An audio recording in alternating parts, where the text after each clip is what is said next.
Genesis chapter 21. Now the Lord was gracious to Sarah as he had said, and the Lord did for Sarah what he had promised.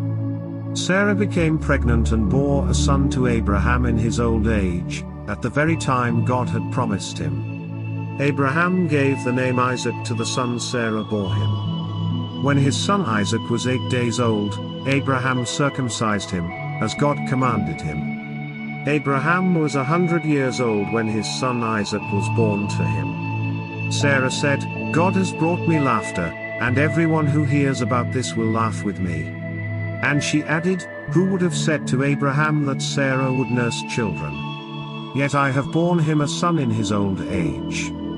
The child grew and was weaned, and on the day Isaac was weaned Abraham held a great feast. But Sarah saw that the son whom Hagar the Egyptian had borne to Abraham was mocking, and she said to Abraham, get rid of that slave woman and her son, for that woman's son will never share in the inheritance with my son Isaac. The matter distressed Abraham greatly because it concerned his son. But God said to him, do not be so distressed about the boy and your slave woman. Listen to whatever Sarah tells you, because it is through Isaac that your offspring will be reckoned. I will make the son of the slave into a nation also, because he is your offspring. Early the next morning Abraham took some food, and a skin of water, and gave them to Hagar.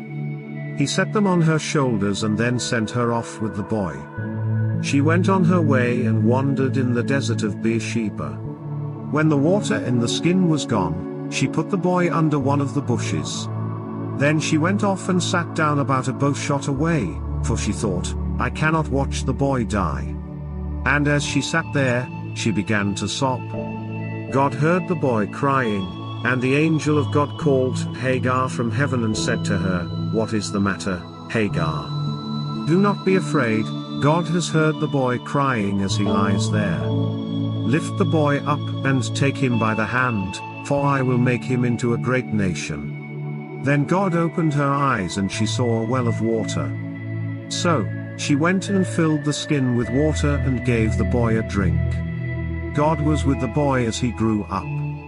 He lived in the desert and became an archer. While he was living in the desert of Paran, his mother got a wife for him from Egypt. At that time Abimelech and Phicol the commander of his forces said to Abraham, God is with you in everything you do. Now swear to me here before God that you will not deal falsely with me or my children or my descendants. Show to me and the country where you now reside as a foreigner the same kindness I have shown to you. Abraham said, I swear it.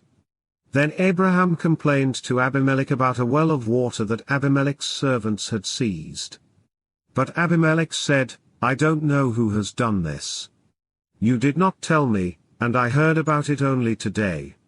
So, Abraham brought sheep and cattle and gave them to Abimelech, and the two men made a treaty.